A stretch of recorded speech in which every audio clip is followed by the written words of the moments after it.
What's going on, everybody? Welcome to another edition of the Six Gaming Podcast. Filling in for your host, as always, it's Runkly. Show as promised, he's going to be back next month. My wife just laughed. She's laughing over there. Apparently, once we get around Thanksgiving time, the turkeys don't need to be slaughtered anymore. Who knew?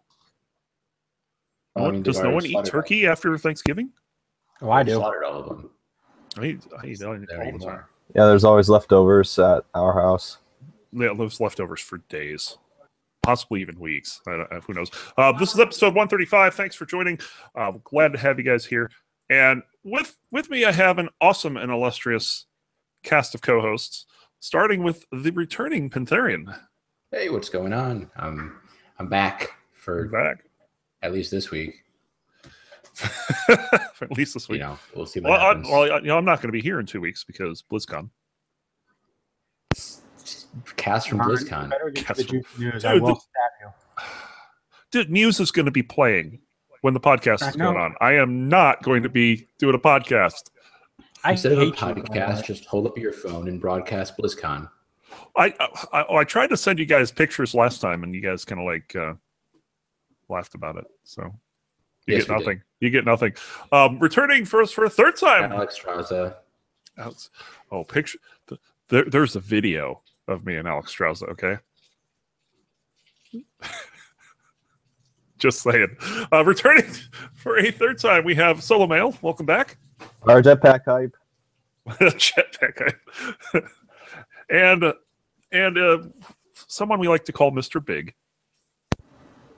Who the fuck is that? I'm the one who wants to be with Veg. Oh my god. Yes, we have Veg here. And yeah, we have a lot of news this week. Not as much as last week, but it's still quite a lot of stuff this week. Starting with something that's got the internet going nuts. Electronic Arts has shut down Visceral.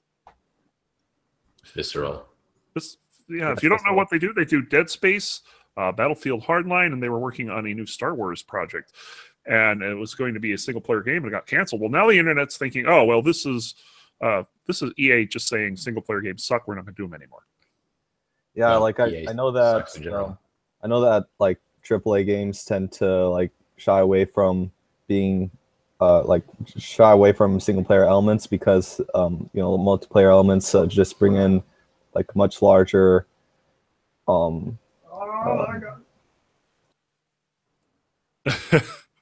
Do you live with Coach Z?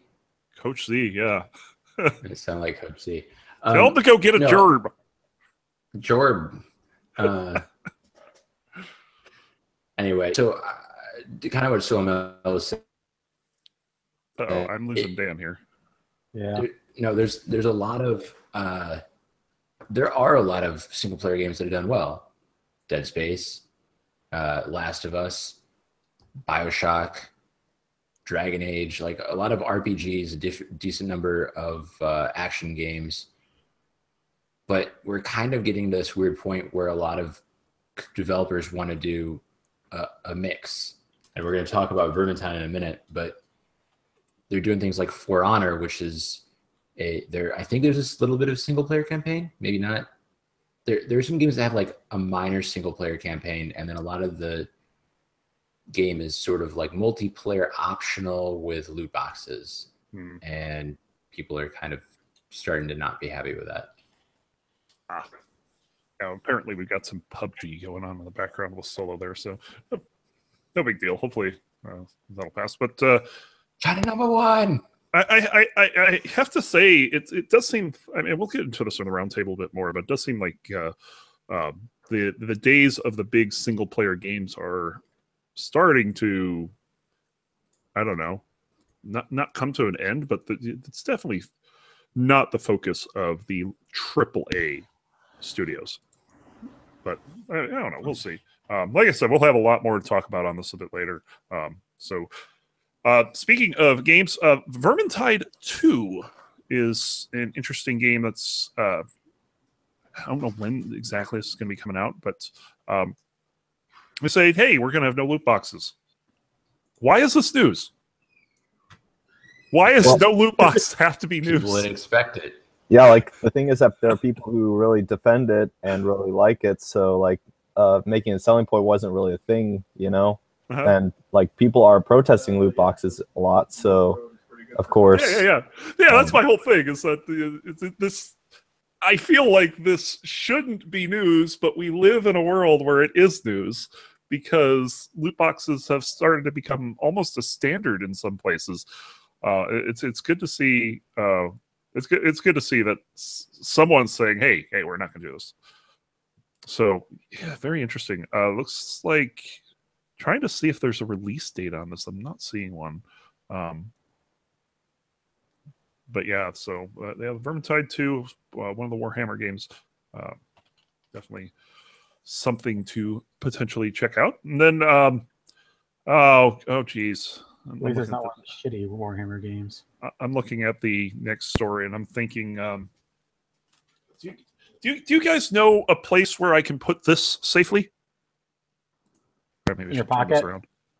No, because if it's in my pocket, I can easily get it out and copy credit card details to Mr. Gaben. You should give it to your cat and have your cat take it outside and put it somewhere. Oh, well, we don't let our cat outside. Tibbers doesn't go outside. She's not an outdoor cat. You should let Tibbers outside, and she will take it. Tibbers wouldn't go outside. Tibbers looks at the door and is like, "Fuck that noise." It ends up in the bedroom. And then just open your window and fling your wallet out like Robin Williams at the end of Hook with his cell phone. That may not be a bad idea. Give it to Sully.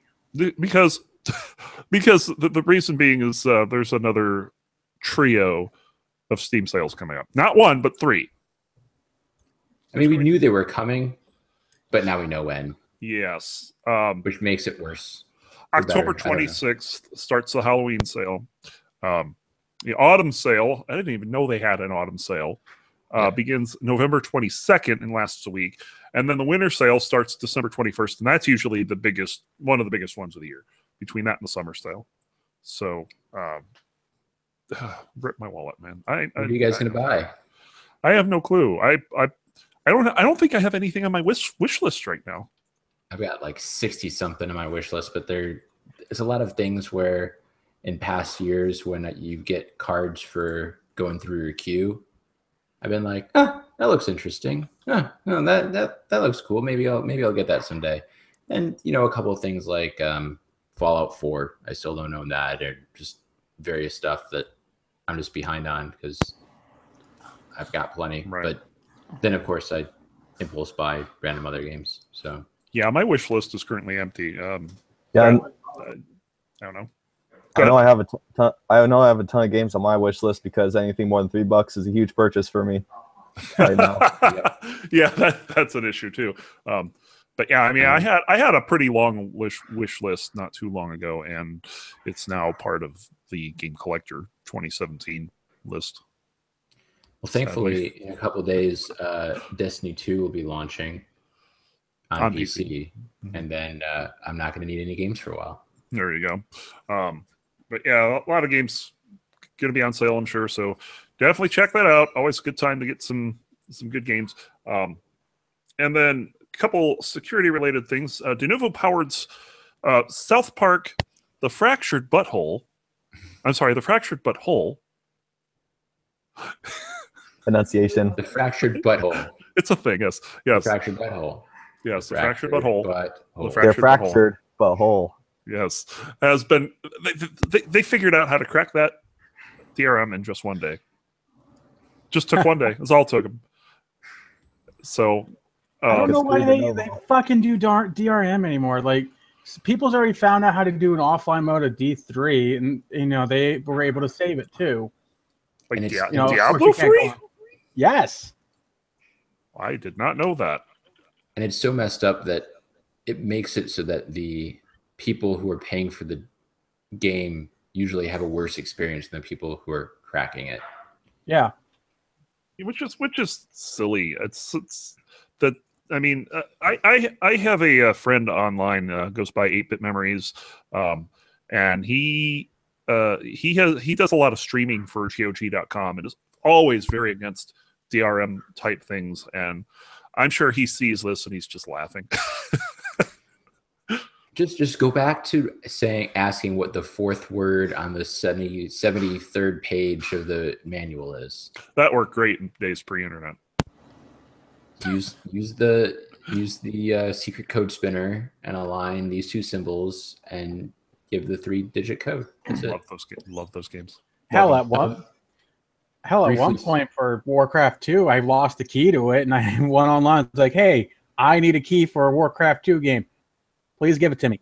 Bam, got like one in like under an hour. Well, there's key generators all over the place. Yep, those are things. So South Park, if you are a Twitch Prime member, right now one of the Twitch Prime loots is South Park. I don't know what it is, but it's like DLC shit you can get if you own the game. But it'll give you a code for the DLC, which I don't think expires. So I redeemed that, and I have that code stashed away. It's called a streamer pack. Yeah, quote unquote. The most recent episode of South Park, I think, or maybe 2 ago, was basically like a prequel for the game. Yep. And I've read that the game is decent, but not as good as the first one. So I'm gonna wait around and Game of the Year edition. Yep. Well, when it's on sale, I don't think there's going to be Game of the Year. Speaking of which, this is not news, but I was actually thinking of picking up Witcher 3 because it's $20, including the Game of the Year edition right now. It's so good. Do it. It is. Game of the Year version is literally the same. Oh, sorry. Game of the Year edition with the DLC is literally the same price as the base game. So there's basically no question which one you should buy. Yeah, that might be a thing that happens. So rip your next 200 hours. Really? That would be sad. Yeah. That would be sad because I have a XM anomaly to prepare for. Yes. Well, anyway, so I'm gonna fill in for. I'm not just filling in for Shosan as the host, but today I'm gonna fill in for Shosan as the security guru on the show because. Are you gonna wait? Are you gonna fill in for Coles? I am not going to fill in Coles. Fill in Coles. I mean, fill in for Coles. You're gonna fill in Coles' crack. No, but we are talking about crack. You're feeling Coles' crack. No, I'm not feeling anything. Yeah, they're feeling all sorts of things. No. Attempt is one of them. Hold on. I don't know why you guys do this to me. I don't know why I let you guys do this to me. Face palms for days. But yeah, I'm sure that you guys have heard about the latest security vulnerability called Crack, K-R-A-C-K. And basically what this does is it basically lets a hacker read encrypted stuff. And it affects everything because it's part of the protocol, not a particular implementation of it. And like they say, crack is whack. Yeah, lay off the low-grade crack, boys. Yeah, it's... I used up the one crack joke we can make on this podcast. You're welcome. You can use any crack joke you want on this podcast. Especially when Coles is around. Coles loves the crack. Coles loves crack. He eats it right up. He loves crack. But yeah, this is a security vulnerability on the WP2 protocol. It's nasty. Update your stuff. A lot of things don't have updates yet, which is kind of scary. So I've been staying off of Wi-Fi whenever I can. It's like I don't even want to deal with it. So to be fair, the only way to actually do this is to be within Wi-Fi range of whatever you're wanting to crack. So chances are nobody within your personal Wi-Fi network is going to be doing anything to you, but the possibility is there. So, and they've updated a lot of the devices. Yeah, it's working. I know my Wi-Fi thing updates automatically. I need to check on when that's going to be happening. So, yeah, pretty nasty stuff there. And then we have some interesting news that an update to Team Fortress 2. Solo, you know quite a bit about this. Not quite as much as I could because Say that again? Yeah, the servers that were having some trouble early on. You know, I wasn't able to join a match for a while, but yeah, I've been doing it a lot today. You know, I unlocked the new weapons. You know, I tried new maps. What is the update? What are they updating for here? It's just a new content update? Actually, in the last update, Meet Your Match, where they add competitive, they actually had this huge election where people decided on which class they wanted to have a huge update for, to rebalance and everything. And it was between Pyro and Heavy, and Pyro ended up winning. So he gets a big update basically, and it was tied into this. It's basically like on the weapon side of things, it's a Pyro update, and there's like a bunch of balance changes as well that mostly affect Pyro. Like the thing is that they had an effect, like they haven't changed the fire effects in like 10 years, like since the game came out. And the thing is that there's like this huge disconnect between what you saw and what particles actually came out of the gun and hit people. So they changed it so that it actually fits perfectly.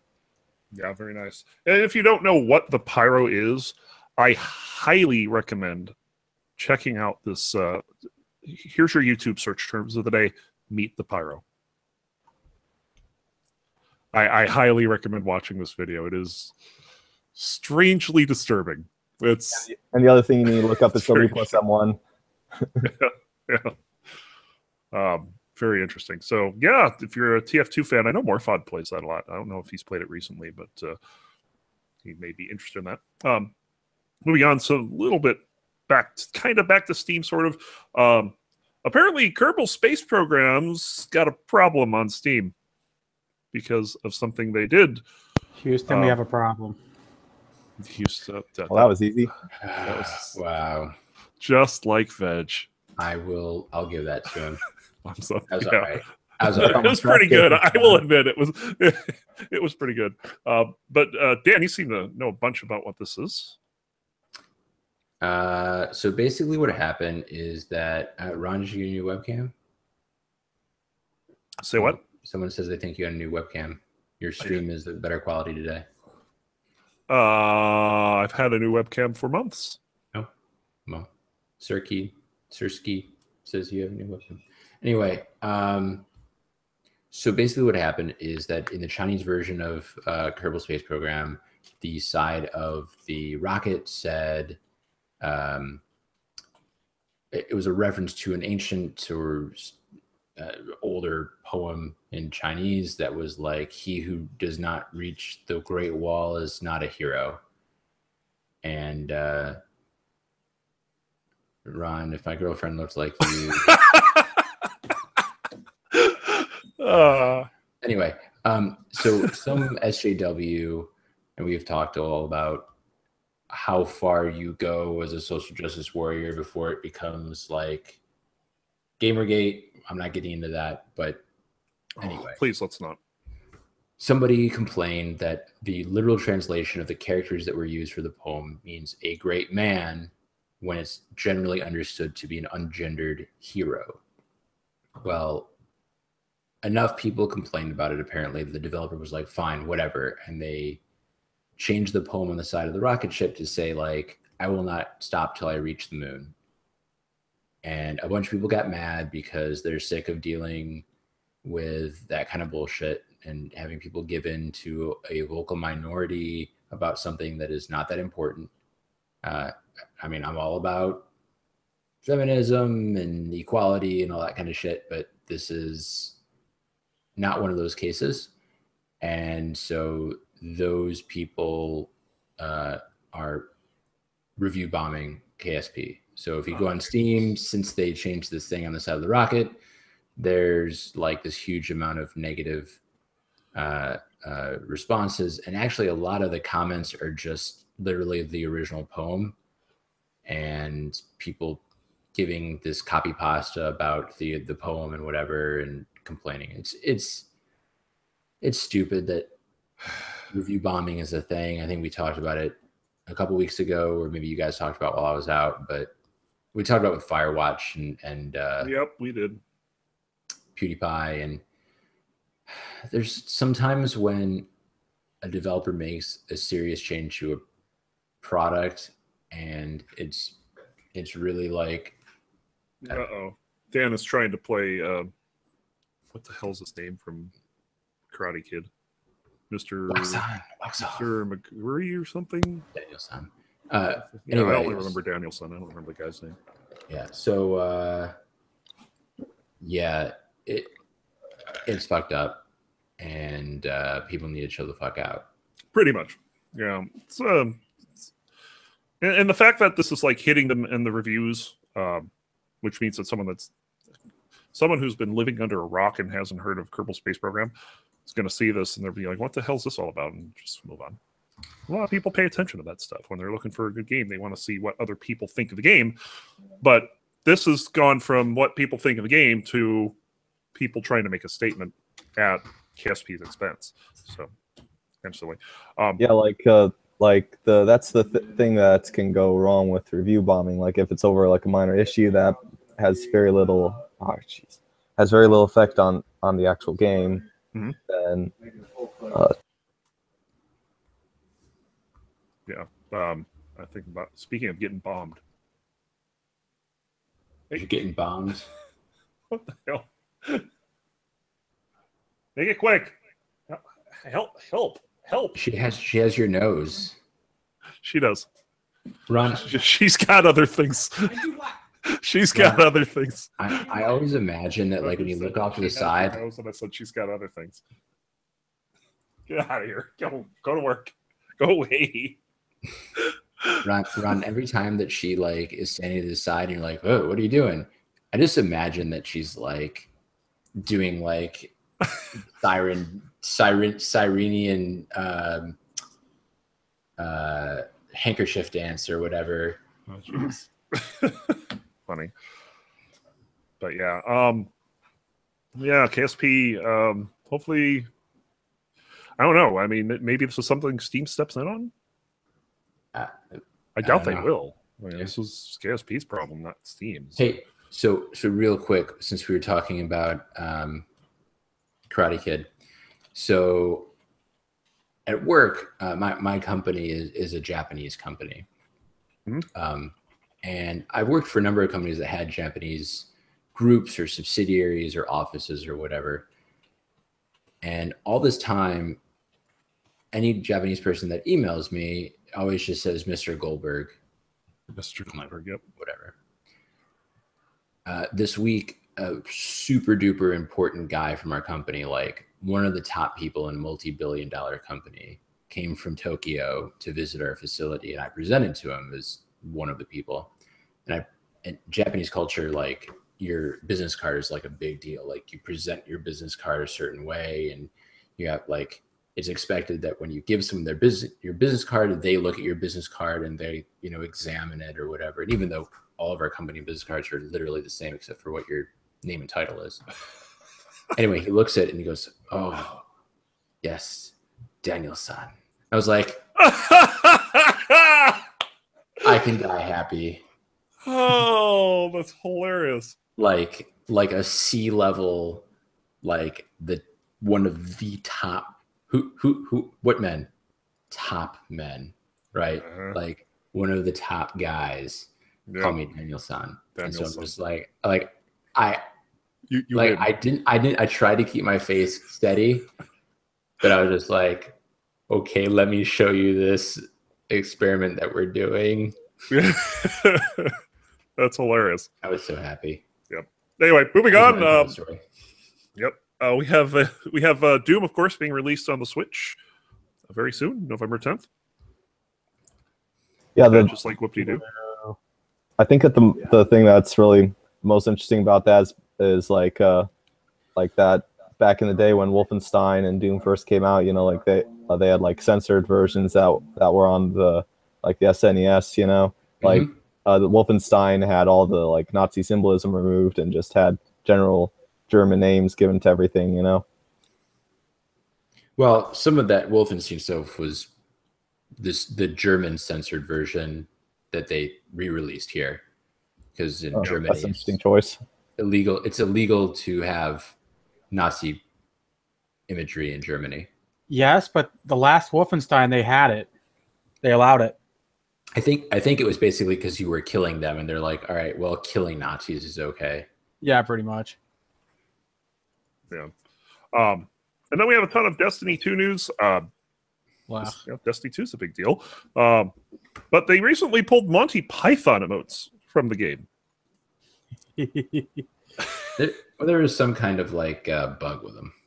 Oh, is that all it was? I thought they were just a game-breaking bug, Ron.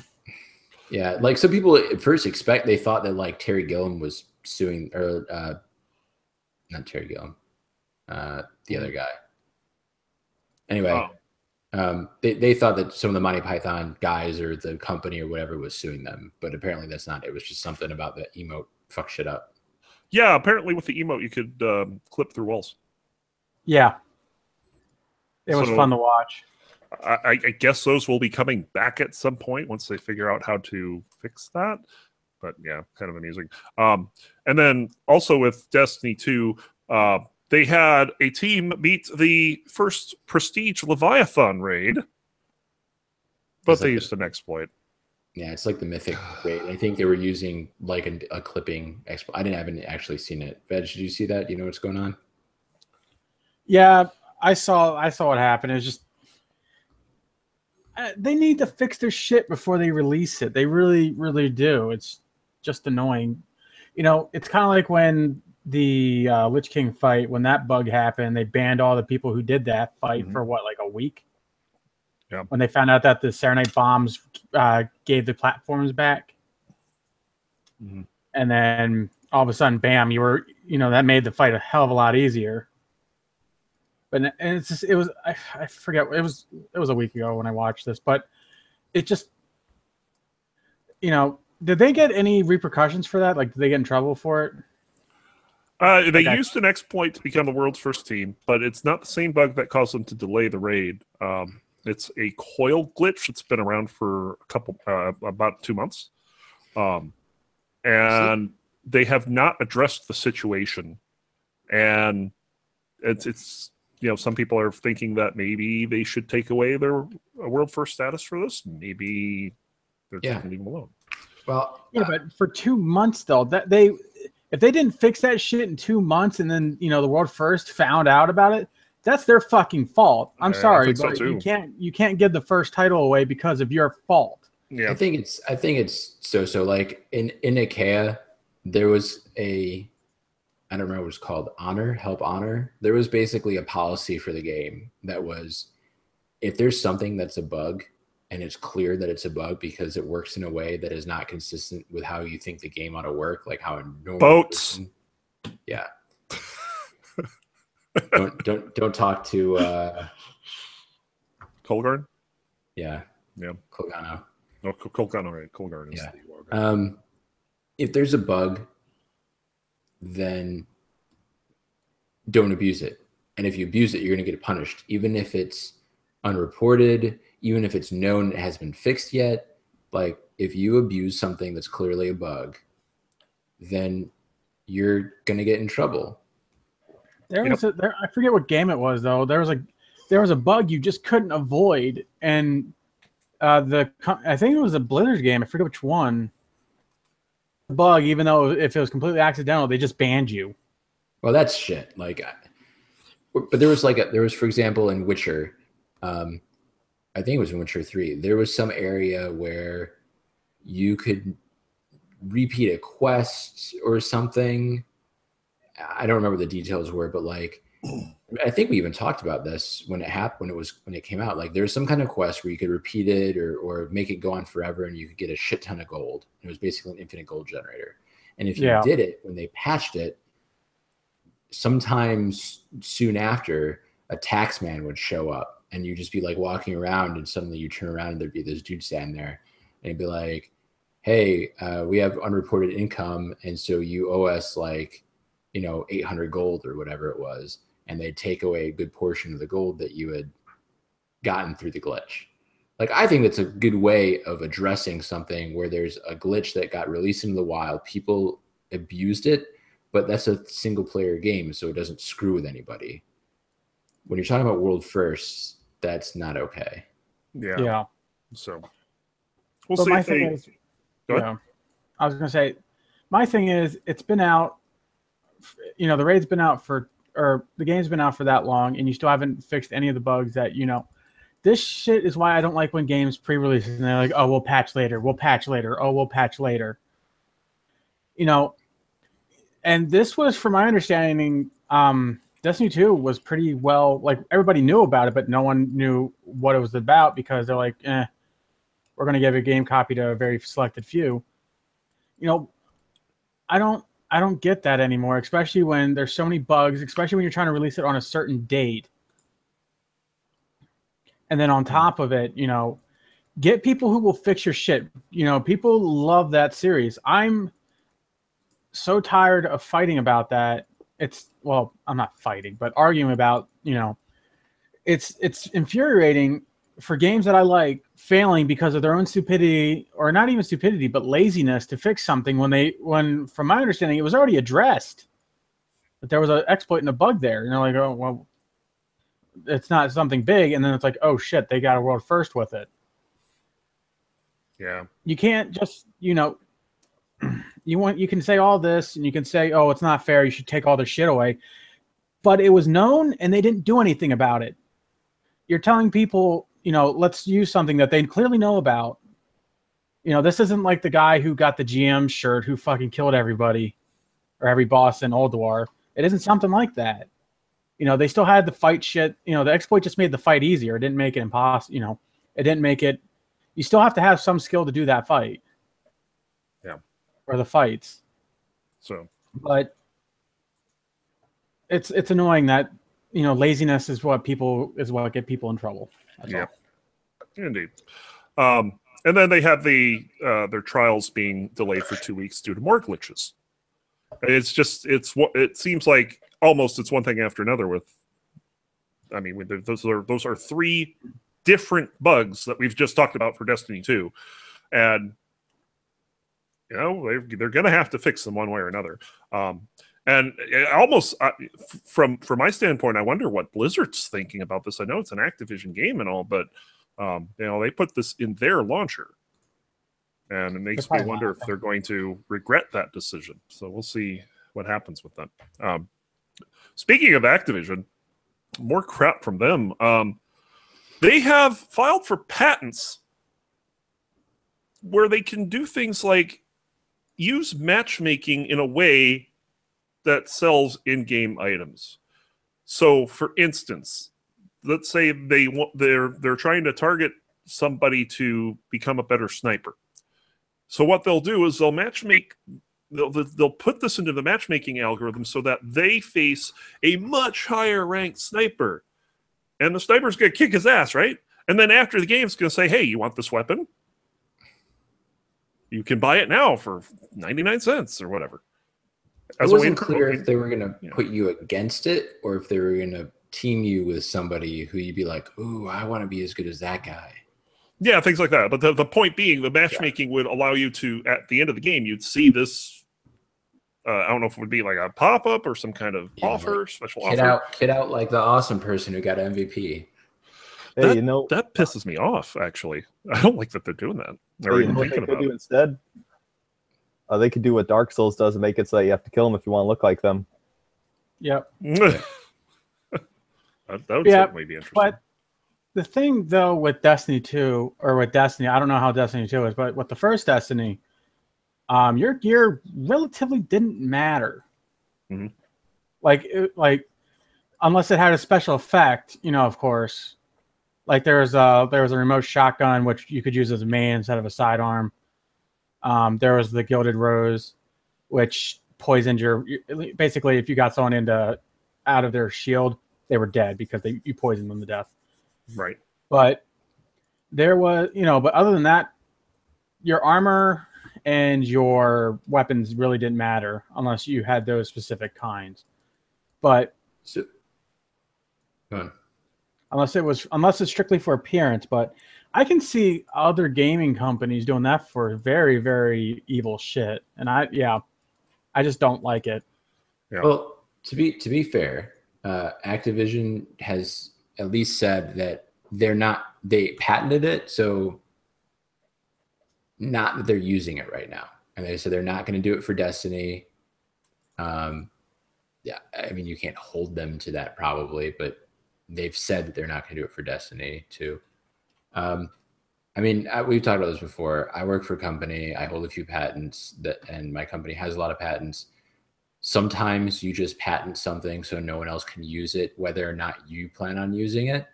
Like if you have this great idea for like whatever, a new kind of barbecue grill or some shit, and you have no intention of ever producing it because you just don't have the time or you don't give a shit or whatever, but you don't want anyone else to make a ton of money off this thing. Or the other thing you can do is, I mean, it's basically a patent troll, right? You patent something, not intending to ever make it. Somebody else sees the patent get published, be like, ooh, I could make a lot of money off this, but if I make this product. So they basically buy the patent off of you. Mm-hmm. So that could also be what Activision is doing. It doesn't excuse the fact that it's a shitty practice that stems from the way gaming is these days, but what the hell can you do? And do I think something like this would work? Probably. I wouldn't. I'd never. I think it's terrible. Well, I never do microtransactions like that. I'd be like, well, if this is a game where I have to pay to get that shit, then I'm not going to play the game. Yeah. Yeah. If Fuse is saying like we have to say no, but there's people out there that aren't going to say no. Look at freaking Candy Crush. Yeah. How many billions of dollars did they make off of people that probably should have said no and didn't? Yeah, that's a really good point. There are people that'll do this, unfortunately. But you know, it'll be interesting to see where this pops up next. So it's a thing eventually. So we'll see what happens with that. And then one last bit of news. I actually didn't post this, so I'm kind of like springing this up on you guys. But this is I've been preparing a lot for the upcoming XM Anomaly in Ingress for San Francisco. And over this past week, a major story broke about how the Resistance side, which is the blue side, has this worldwide database application going on that aggregates information and makes it available to search. What's bad about this is that there's some Niantic employees involved with it. Wait, is this part of the storyline or is this a real thing? This is a real thing. There are Niantic employees that play for the Resistance side because Niantic, you know, I know someone that plays on the Enlightened side. You know, they have the database is called Riot, and over 800 agents have been implicated in this ring, and like apparently they got a lot of support for API, you know, to make API calls from Niantic employees. So wait, what does it do? So for instance, let's say I'm a Resistance agent and I don't like Pantherian. And so I will go to this and I will type in, I forget what the command is, but I will do a command to look you up. And it will tell me all the portals you own sorted by date. Mm-hmm. So the longest portal that you owned would be on top. And there's a thing called Guardian hunting, because if you own a portal for 150 days, you get a shiny black medal. I can go after that portal and kill it now. Or I can do something called the broker, and I will type something, I think it's like ! broker, and then the link to the portal. And that will alert, it's like a bounty system almost. It will alert other players in the area that, hey, there's somebody that wants to take out this portal. And you can send other players to take out the portal. If there wasn't API calls going into Niantic to do that, that'd be really cool, and I think would be totally legit. But the thing is that the API is not, it's not supposed to do that. No, that's what I'm saying. Things like that. That's what I'm saying is, like, if people were getting that information and manually inputting it into a database and making it available, mm-hmm. or if they were creating some kind of app that would watch your screen and pull the data off of the ingress screen and then mm-hmm. feed that into the database automatically, like, that's still fine too. But if they're pulling the data directly out of Niantic servers with the help of Niantic employees, if Enlighten doesn't have that available, that's bullshit. Yeah, and it's very interesting because, you know, as you were saying, you were saying that, you know, there are a lot of things that will pull from the scanner data or the Intel page. The Intel page is it's a website that basically shows limited information of what's in the scanner, but you're not supposed to automate anything on that. And this is starting to like reveal a very fine line between what's okay and what's not, because there's this thing called Ingress Intel Total Conversion, IITC, that takes that data and runs a lot of scripts against it to help aggregate that data. That's, and a lot of people think that, that's kind of a fine line, gray area. Even Niantic isn't really willing to deal with it. But what is happening with this goes beyond that. It's something that's coming from their database. So it'll be interesting to see what happens. We're expecting Niantic to respond probably Monday. So we'll see what happens then. This is worse than the Pokemon Finder website. Oh God, the Pokemon stuff is crazy. It's kind of funny because a lot of people are saying I started playing Ingress because I was sick of cheating in Pokemon. Yeah, but, we'll and see. yet Fuse, it's not really hacking, because I would say hacking would be if non-Niantic employees managed to somehow get into the Niantic servers when they weren't supposed to and pull the data out. Exactly. This is actually Niantic employees assisting with it. Yeah, this is just like collusion. Collusion would be a good way of putting it. So interesting stuff. We'll see what happens with that. And then, hey, Dan. Hey, it's 10:45 and we're just finishing news. What are you drinking, Dan? It looks like you need a drink after that. I'm gonna say the last bit of news before you start talking about shit that I don't care about. Shit that's awesome. So Blizzard obviously makes Overwatch. If you've looked around on mobile, you may have seen something called Heroes of Warfare, which is, of course, a really bad conglomeration name of like Heroes of the Storm, Heroes of whatever, and Warfare, Warframe, whatever. It's mobile Overwatch, and all of the characters are like direct ripoffs. Some of them are gender swapped, palette swapped, theme swapped, but they have like the same abilities. They're the same, like, instead of Reinhardt, there's like, I think a lady that has like an axe instead of a hammer, and it makes a shield. Like, it's clearly just a clone of Overwatch. So it's more blatant than Paladins? Yeah. I mean, Paladins, at least most of the heroes they're different.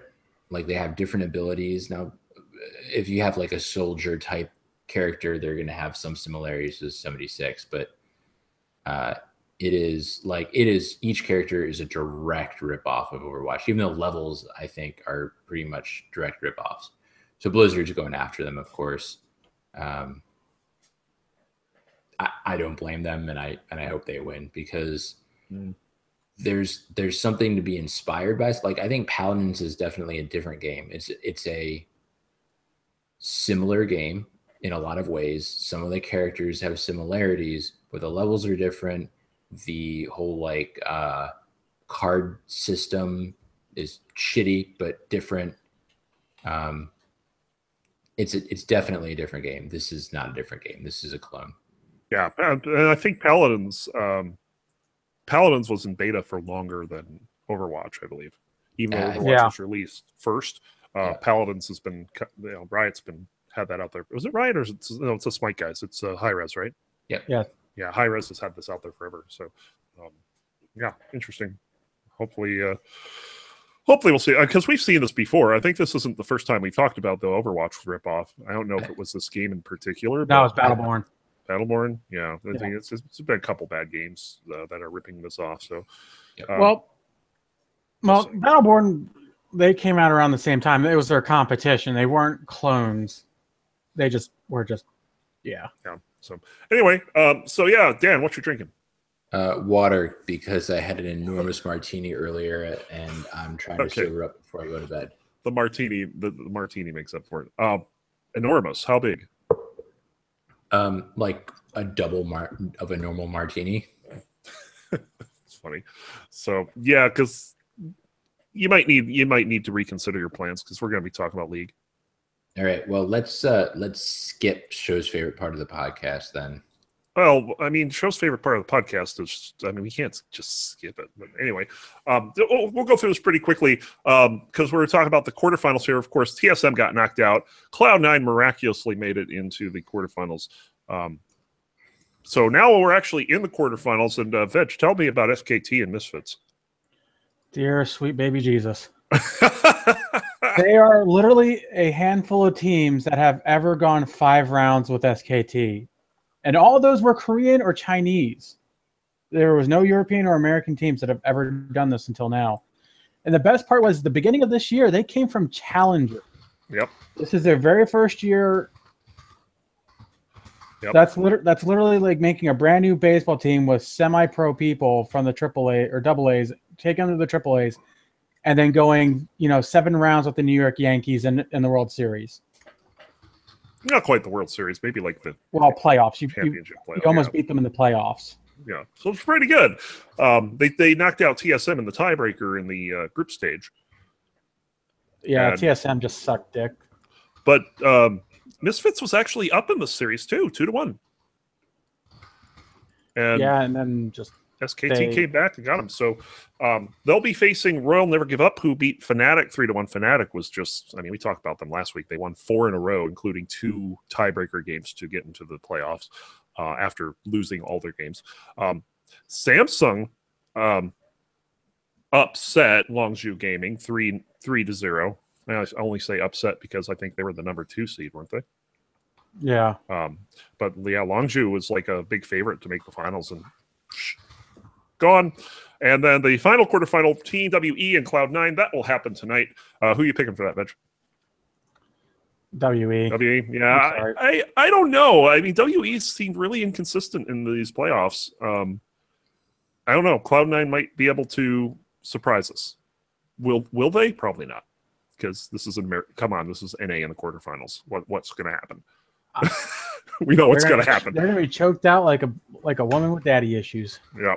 All right. So that's going to do it for news this week. We're going to try to get through the rest of this podcast in lightning fast. I don't know, whatever we're going to call it. So this is Showsun's favorite part of the show. It's what we've been playing. Dan, quick, what you got? I have been playing. Where'd I put it? Here. No, here. Shit, where did I type it? I typed it in some place. Lightning. This is not lightning. This is kind of like... Oh, here we go. Molasses. Like black lightning. So I have been playing Little Heroes, Little Overwatch, Little Ori and the Blind Forest. My kid is like fucking obsessed with Mario, and it's like he wakes up in the morning and he says, "Daddy, can we play Mario?" And I pick him up from daycare and he says, "Daddy, can we play Mario?" I like a kid. Like a mirror showing me about how video game obsession is bad and that I shouldn't do that. And I just tell him to stop playing so much, and then when he goes to bed, I play for hours. Love it. No, like my dad played a few games with me. Like we had an Apple IIe. Mm-hmm. He played Alcabeth and Ultima 1 or 2 with me. My mom played Lode Runner and a couple, and I think Alcabeth also with me. And I enjoyed it. But like as I got older, my parents didn't really play any games with me. Like, you know, a game my mom played with me was Tetris. Yeah. You know, she was way better than me at that at the time. It was scary how good she was at that game. Anyway, Veg, that's the ringer from my in-laws call because they're Russian.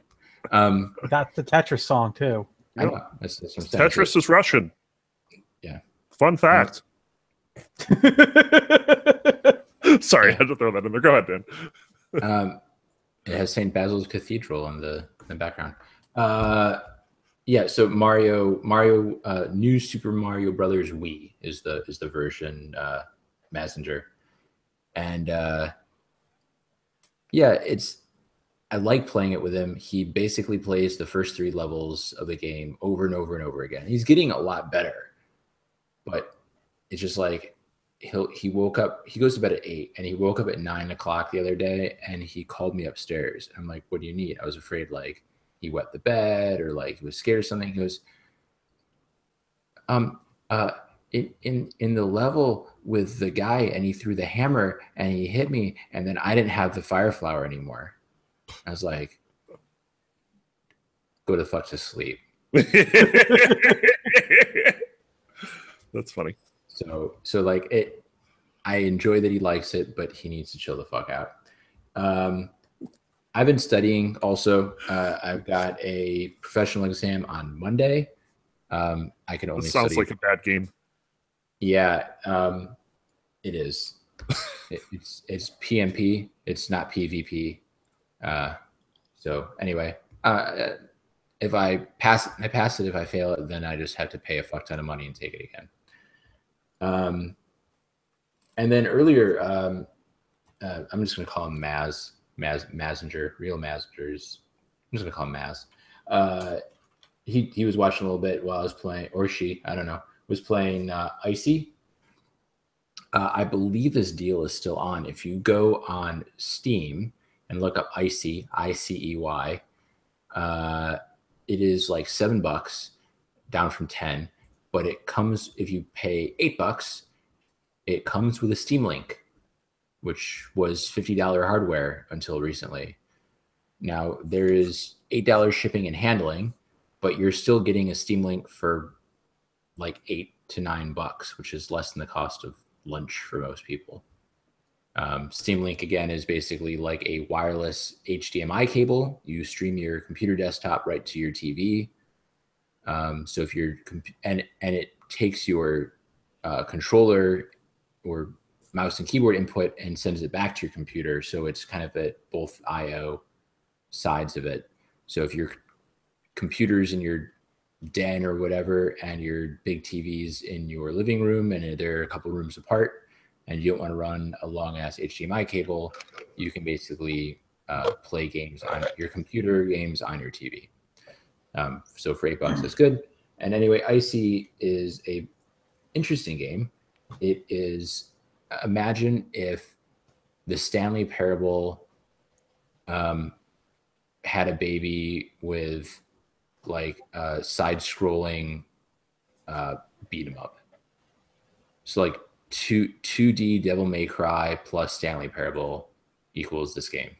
That sounds interesting. Yeah. So there's like a narrator. It's from some Chinese indie company. Apparently he spent like 10 years developing it. Kind of sounds like Dust. Yeah, it's got like, you know, hidden areas, and the narrator makes fun of you or gets angry because you're doing the wrong thing, and it's interesting. I've played about an hour and a half of it. I think there's probably two to 3 hours of content, but for $7, not so what's it called again? Icy, ICEY. I see. Why? I see. ICEY. You see?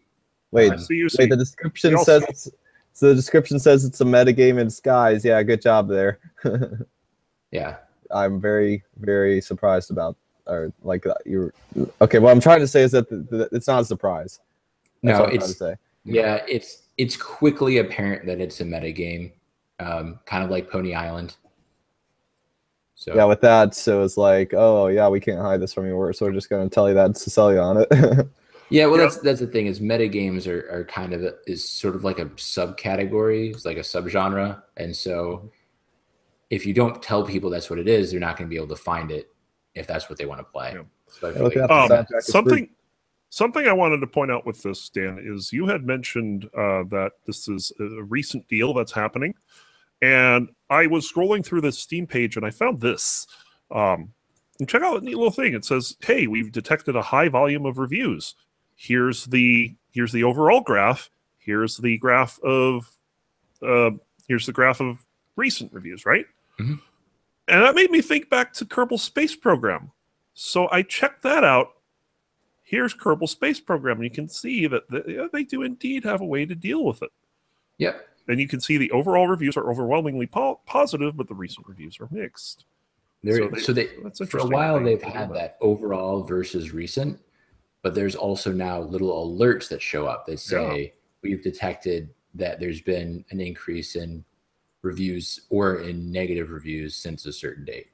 Yep. So. Yeah, and it looks like there are 2 buttons. One where you exclude all the high volume of reviews, or view only those like. Yeah, you can see what the big that deals range about. of reviews. Yep. Yeah, That's useful.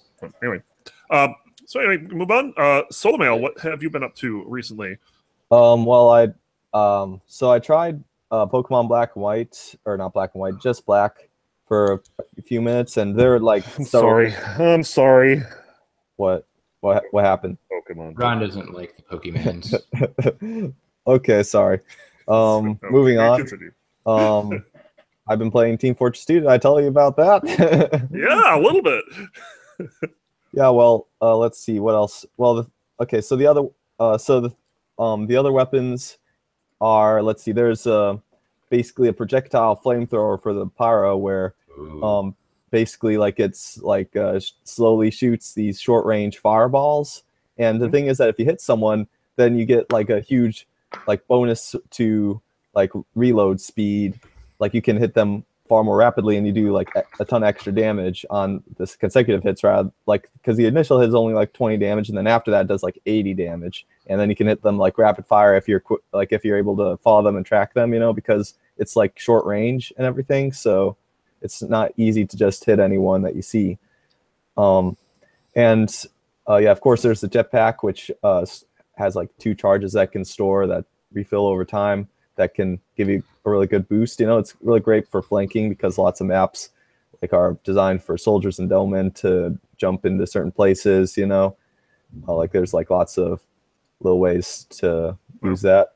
And then another thing is like this oil can that takes a long time to charge up, but when you throw it, it makes a splash area where if an enemy gets into it, then they get they get doused in the oil, and then they have a debuff where whenever they take damage while they're doused, they immediately burst into flames, and that includes pyros, who are normally immune to afterburn. Let's see. I think the final pyro weapon they added was a glove, which basically you slap people with, and every time you slap them, you get a speed boost. And also, every time you hit them, it also announces that in the kill feed. That's funny. That's pretty cool. Yeah, and also, not to mention, how I mentioned that Heavy lost the election? Uh-huh. Well, he got a consolation prize, and it's called the Second Banana. Nice. It's like a weaker sandwich that charges faster. So nice. Pretty cool. Now, I understand that you've been having issues with one of the games you've been playing recently. Oh, yes. Yeah, I'll mention that. Crypt of the Necrodancer. The thing is that I was trying to work on Deathless, like the Deathless mode, but because I noticed that it wasn't very competitive. Mm-hmm. But then I found out why. I should have paid attention to all the skeletons lying around. If you get what I'm saying, like the game has a tendency to crash when it's left open for a few dozen hours or more, and there's nothing that I can really do about it. And it deletes all your progress up to that point, like in the Deathless streak, and does not submit your score. So, like, if you spend 20 hours, then that's 20 hours gone. And so, the thing is, I made a Reddit post about it, and didn't like what. There's one person that mentioned that the developers didn't really want to fix it, and they were just working on other things. And I emailed the developers about it, but a few days ago, but I didn't get any response about it. So I decided I just completely quit Crypt of the Necrodancer completely. Oh, the whole game? Yep, completely. I just can't bear playing it with knowing that the developers just didn't care about something like an issue like that, So yeah, until there's something that I can think of or that I can find where that can at least patch it up a little bit, like a mod that would just autosave, and that can make a temporary autosave that to allow you to continue your progress if it crashes would be enough for me to continue playing, Yeah. What the heck is this about? It's like, apparently there's a mod for Crypt of the Necrodancer that crashes your game that Greeny was telling me about. I saw that. Why? But yeah, Fibonacci's explanation about this is Yeah, it kind of sucks. Very interesting explanation. And some people have been saying that the harder characters are a lot more fun on Deathless because you can't get a long Deathless streak with them. Arya, Mary, Monk, those Coda. You're not going to get a long Deathless streak with Coda, even if you're Spooty Biscuit. So yeah, I mean, there's ways to still play Deathless, but I'm with you. I'm not quitting the game entirely because I still enjoy the game immensely, but I'm done with Deathless. I don't want to play a Deathless game where if it crashes, you're shit out of luck. So I don't know. It just doesn't seem like something the developers are even remotely interested in fixing. We complained about this. The beta testers for this game complained about Deathless mode for a long time. It was still a problem back in beta. Yeah. They said, do something about it. Make an endless mode. Make it go more difficult as the game goes along. And it never happened. Nothing changed. It's the same Deathless we had before.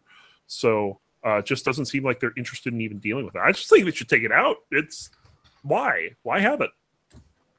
It can't be competitive, or at least remove the leaderboards or something. I don't know. So I don't know. We'll see what happens with it. Wait, by the way, I just want to mention I thought of a name for the segment.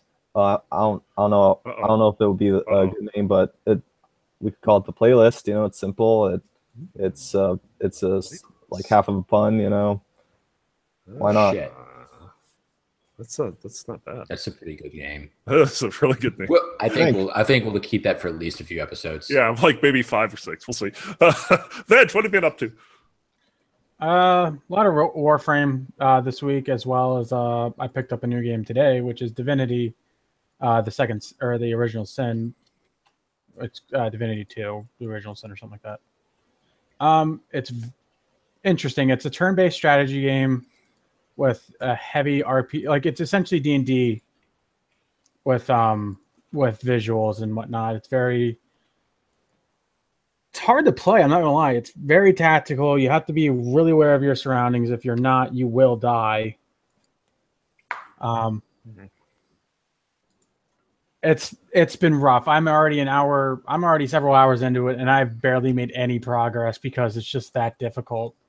One little fuck up from an enemy, I gotta reload. Or if I die or someone from my teammate or my team dies, it's rough. It's a lot of fun so far, but it's just rough. Yeah. Right now, I'm trying to escape a prison, and it's not going so well because I'm getting my ass handed me by everything. Other than that, just more F1, and that's about it this week. Yeah. And my list isn't very big at all. I've been playing Crypt and Necrodancer. I've been going for PB runs. I got a Mary PB. It's 5th on the leaderboards, which is my best speedrun leaderboard spot. The game freaking I'm mad about this because it could have been better than 5th, right? Okay, so I get to 1-2. I see a Shrine of Rhythm, which is the one where you hit and then you have to skip every 8th beat like you're playing on King Konga the whole time. But it gives you obsidian everything. So I had a base spear, which is what you start off with on Mary. It gave me an obsidian spear. So yeah, cool. Okay, yeah, get the 1-3 glass shop, fucking Warhammer. It's like, all right, fine. Killed the shop, got the Warhammer, had 8 damage, got a 6-minute time, had a very easy time playing Mary. And if I hadn't taken the Rhythm Shrine, it would have been about 12% faster. Yeah, that's what I was like. That's what I thought. Like, I never understood what the idea was for taking a Shrine of Rhythm during a speedrun. Sure, it cuts out a floor, but then it cuts out, like, it makes you every single part of every single other floor take like 1/8 faster or 1/8 slower. About 12%. It's a known thing that, like, if you have a good weapon, and on Mary, starting with the spear is really good. Having that 2 range is really good, but you need the damage, especially on Mary, because you need to protect that lamb. And having that range is really good. And that was my thinking behind that, because I had a PB on Cadence that I had a base axe, and there's a Rhythm Shrine on 1-3. I take the Rhythm Shrine, I finish in under 7 minutes. It's interesting because sometimes it works, But sometimes you get a glass shop on 1.3 that's much better, and that's what happened to me. I know that Spoodie's sub 7 coda had a Shrine of Rhythm, and I'm like, well, to be fair, a Shrine of Rhythm on Bolt or Coda makes that character easier, because those characters are not easy because of the doubles tempo. So you get more time. That's a different reason to take the Shrine for those two characters, especially Coda. It's very important on Coda. But yeah, that was my experience with that. I've been trying to play Endless on Death State. I want to beat my PB of 22. I tied it. But the thing is that I tied it with a different character. I finished off I don't think I was streaming it, but I was like playing Seeker. I'm like, all right, I need to play something else. And I played Star Creep and managed to get to layer 22 again, and ended up dying there, as unfortunate. So I'm going to be trying to push that. I want to get a run that I could just play forever if I can. But the 22 layers is like an hour. It takes a long time to get there. So, but it's a lot of fun. I really enjoy playing it. And then, of course, Ingress. I've been just playing the hell out of that. Trying to get to level 15 before they give out the rewards for their 5-year anniversary, because that reward will allow me to get 16 without getting another medal. So I'm looking forward to that. I need to get 5 million more AP. Probably can get a little tonight. We'll see. I think that the thing you were missing was that you weren't picking up the backpack.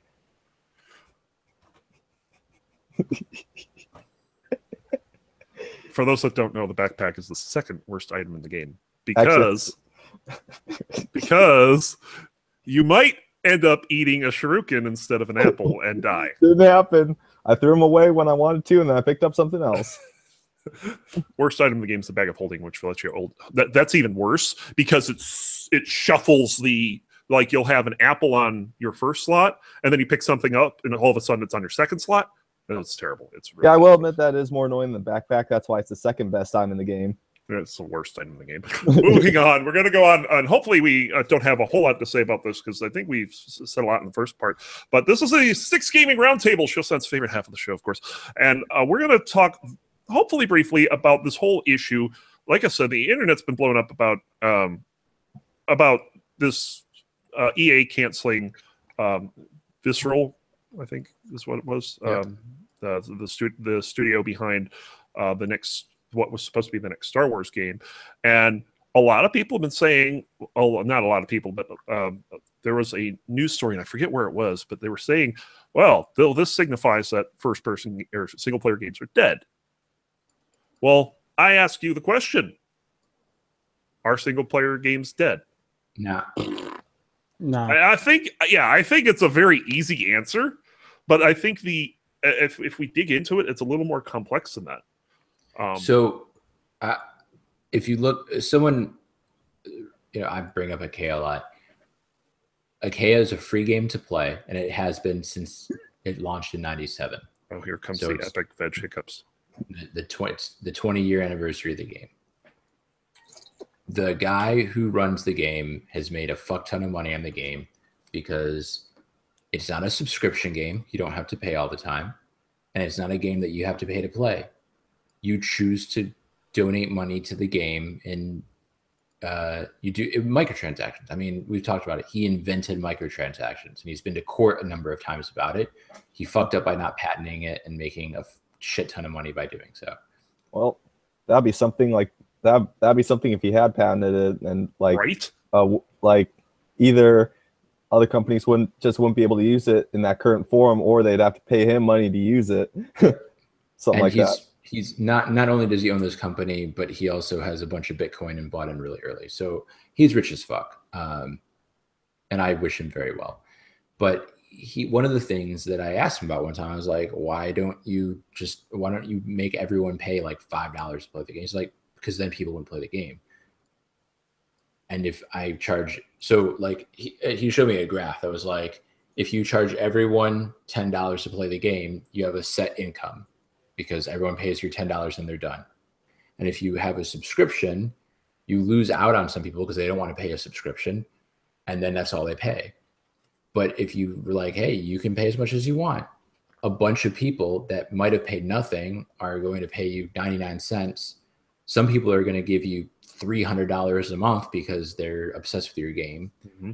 And you end up making more money overall. So the problem is that a lot of companies are seeing that business stream as being the future of a lot of their games. And we need to show them that that's not true. There are a lot of single player games that are coming out. There are a lot of high quality games that are coming out, and we need to buy those games. And I talk a lot about not pre-purchasing, and I still think that's true. But as much as I'm a patient gamer and I want to wait, I waited till Witcher 3 Game of the Year was $30 or $40 or whatever. Honestly, I wish I would have bought it at 60 because it is absolutely worth that price. And I want to support with my wallet the things that I like and show the developer that I want them to make more of that content. Yeah, exactly. And I'm looking at like my games list of games that I play. It's like Necrodancer, Death State, Creeper World, Sublevel Zero, Spelunky. These are all single player games. You can play local co-op, but I never do. But I also have a bunch of multiplayer games on here. I've got, of course, Scrapes, which I stopped playing. Realm of the Mad Gods on here. Test Drive Unlimited 2. I put a bunch of hours into that game back when it was around. And of course, like the Blizzard games, sometimes I'll play Diablo just by myself. Sometimes I'll play with other people. I don't know. You can't really say single player is dead, I don't think. Maybe, though, and this is where I think the conversation gets a little different. It seems like the AAA studios are starting to shy away from them. And that's a trend that was that started like years ago. Yeah, and it seems to me as though they're so greedy, and Veg, we've talked about greed on the past few episodes with you now, that they want to come up with ways to get as much money out of people as possible. Microtransactions may be one of them. Subscriptions is certainly another way. But what better way to make never-ending content by allowing you to play with other people? And if you look at like the smaller gaming companies, they'll have hard times. They'll have a really hard time with making multiplayer games because okay, you need to have a bunch of servers. The technology behind it's a whole lot difficult. Where these AAA titles literally throw money at people that know how to do that. It's what they do. They know networking inside and out. Whereas smaller companies may not have that. Yep. And I'm wondering if that's why the shift we're seeing the shift of AAA going to multiplayer games, and a lot of single player games coming from indie. Now, to be fair, indies do have their share of multiplayer games, but it just seems like it's way more often than not single player. Surski says she gets tired of people's idiocy in multiplayer games. My place, yeah. People suck. That's an my statement on that. Yeah, that's why Veg plays games instead of actually talking to us most of the time. Yeah, he's playing F1 right now. No. I'm kidding. What are you playing right now? Divinity. He's in Fort Joy. Yeah. So I don't know. What do you think, Bitch? Single player is not dead, but at the same time, like Divinity is actually a perfect example. You can play it either single player or co-op. You don't have to, Diablo 3. And they're not penalizing you for playing either or. They're not saying you're going to leave out content or story, and neither does D3 or, a lot of the single player games. Like Witcher 3, there's no co-op or any type of multiplayer like that.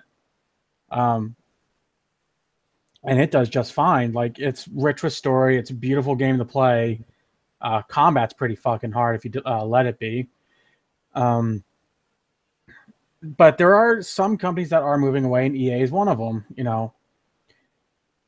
And I stay away from almost all their sports titles because they're buggy as fuck. Like, dear Lord. And they took NHL off of PC. Fuck you guys. Did they really? Yeah, it has been on PC in over 10 years. That's what a bunch of douches. But it's kind of it's a harder question to answer, like saying, oh, are they going to get rid of single player completely? No, they're not going to. And a lot of games, sadly, you do have to rely on some indie developers to make very decent, very decent single player games. I mean, Cuphead is an amazing game, and you can play. I think you can play that co-op, can't you? Yep. Yeah, it's an option. Yeah.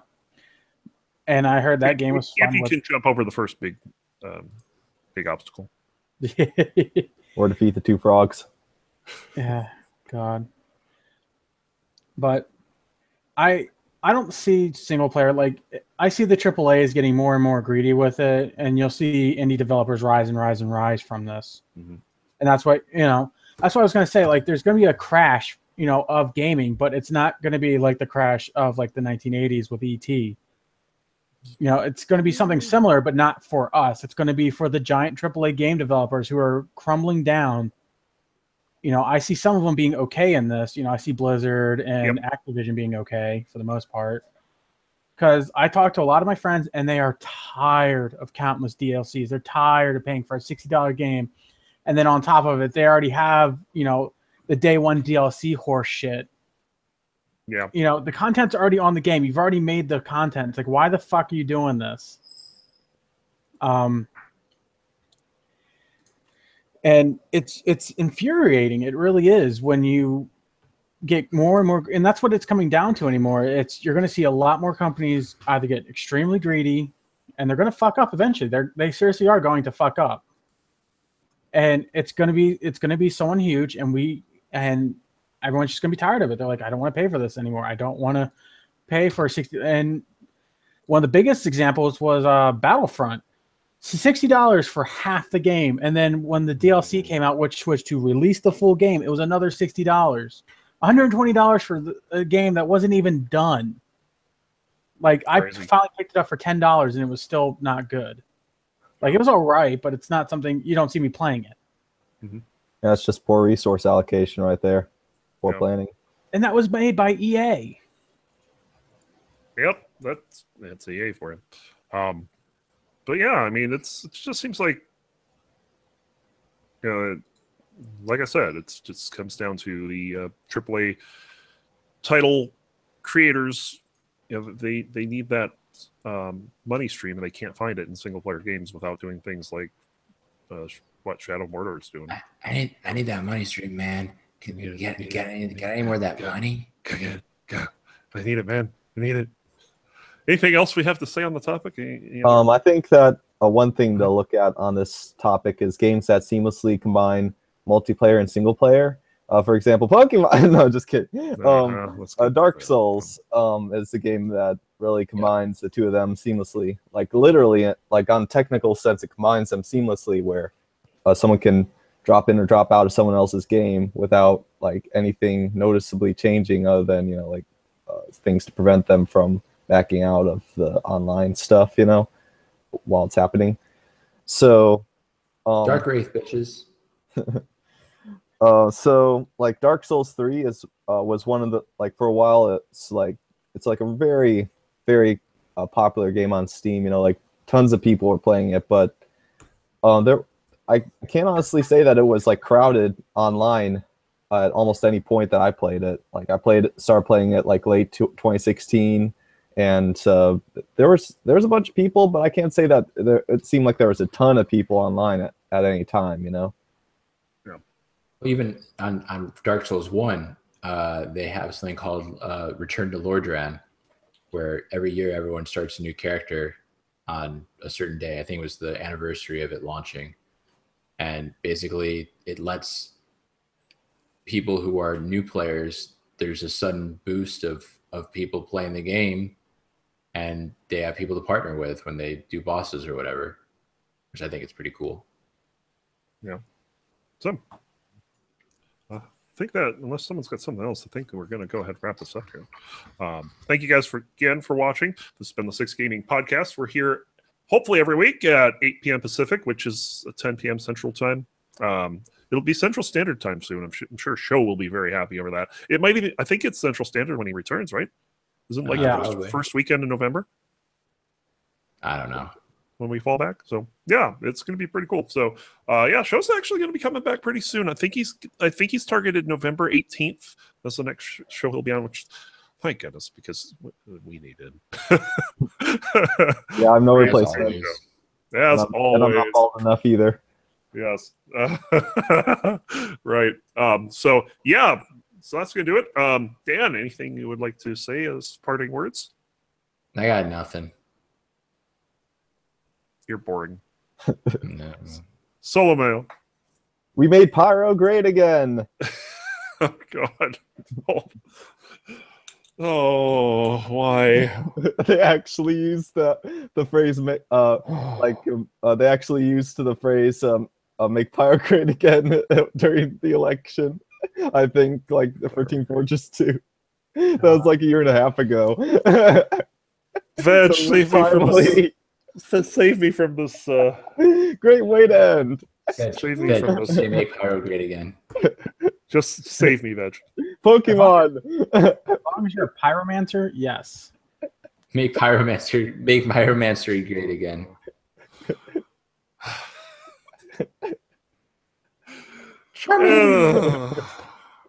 Hey, if you're gonna give up, can I be the new host? You guys, I'm not giving up yet. I haven't seen me walk off yet. So hey, Ron is he's never gonna give you up or let you down. Never let you down. Or desert you. That's a better way to end it. Just with a rickroll. He might turn around and ban you though. That's possible. All right. So for the Six Gaming Podcast, I'm Ron Clee. We'll see you guys next week. Dan, take it away. See you, bye.